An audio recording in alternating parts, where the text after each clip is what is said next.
There's a big focus on her love story with a guy who literally stalks her. Yeah, Weird, weird. super So we weird. didn't do that this time. I'm just gonna stop it right there. Stalks her? He was he was kind of in love with her. Welcome back to the Father Leo Show, where we're dishing out faith, culture, and commentary. Let's admit that Disney has had a great influence on our culture.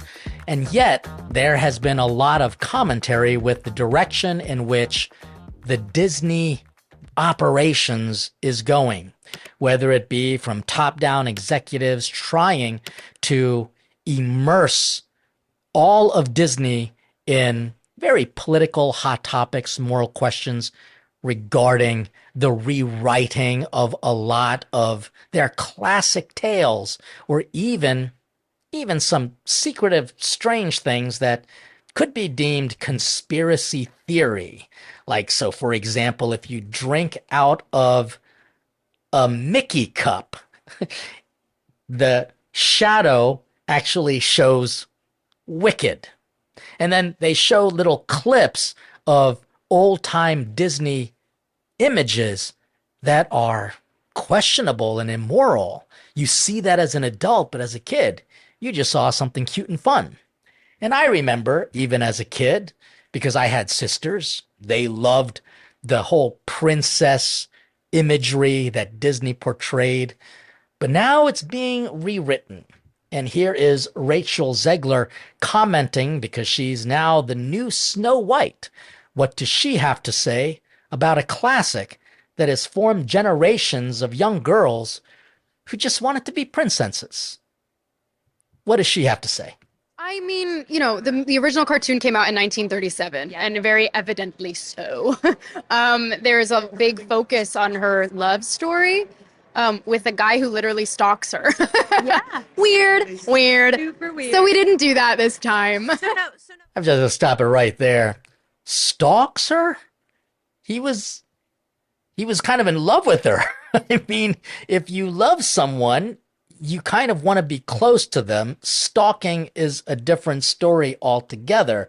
So I think her interpretation of this classic is just off, but it really goes to show what's influencing her interpretation of what was a beautiful fairy tale. So no prince or a different kind of prince? We have a different approach to what I'm sure a lot of people will assume is a love story just because like we cast a guy in the movie, Right. Andrew Burnap, great dude. Yeah. It's it's one of those things that I think everyone's going to have their assumptions about what it's actually going to be, but it's really not about the love story at all, which is really really wonderful. And whether or not she finds love along the way is anybody's guess until 2024. All of Andrew's scenes could get cut. Who knows? It's Hollywood, baby. Wow, she comes across as overly confident. Let's just put it that way. And she is the person they picked to be Snow White. And she seems that she might not even be playing a role, but just kind of living her reality. She sounds pretty, for lack of a better word, just angry at the original understanding of Snow White. What's also interesting is that why can't Disney just create their, like, a whole new fairy tale and just call her Angry Woman who doesn't like men showing affection? I mean, just make up your own fairy tale and see how that goes. Will people buy those books and buy their outfits? Probably not. Probably not. There's something very beautiful about the innocence and even the, what I would call, maturing effect of fairy tales that Disney used to produce back in the day. It kind of helped girls understand that they are special, and being treated in a princess-like fashion by a man who they wanted to be Prince Charming, it just showed that there was dignity to relationships. And, ready for this? Standards. And just standards. But it's pretty upsetting that a young girl, and she probably went to a school where she was taught that men showing her affection is a bad thing. And by the way, the seven dwarves, I understand, aren't even dwarves anymore. So again, just write your own new version as opposed to appropriating something that was culturally very innocent or perhaps even helpful. Now, what I want to do is show you another clip similar to what we watched before. It's, however, got a different spin to it. It's going to show the real motivation of what Snow White's ultimate purpose in life is to be. Reality is that the cartoon was made 85 years ago. It's extremely dated when it comes to the ideas of women being in roles of power and what a woman is fit for in the world. And so when we came to reimagining the actual role, Snow White has to learn a lot of lessons about coming into her own power before she can come into power over a kingdom. She's not going to be saved by the prince, and she's the proactive one, and she's the one who set the terms, is what makes it so relevant to where we are today. Okay, that other person was Gal Gadot. You know her because she is the new version of Wonder Woman. And I got to admit, she did a great job with Wonder Woman. She was beautiful, but it's so funny because all of these characters who play superheroes and who play Snow White, they all are supposed to represent these almost, for lack of a better word, traditional, hometown, more sentimental virtues. I mean, all of the superheroes showed almost an American patriotic spirit, but in real life, they're the exact opposite.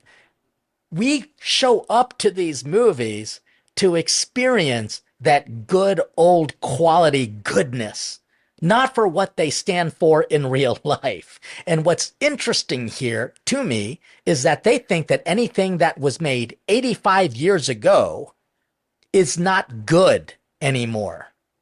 It might be old. They kind of use the word dated. But for them, data just means insignificant, unimportant, just throw it off to the side.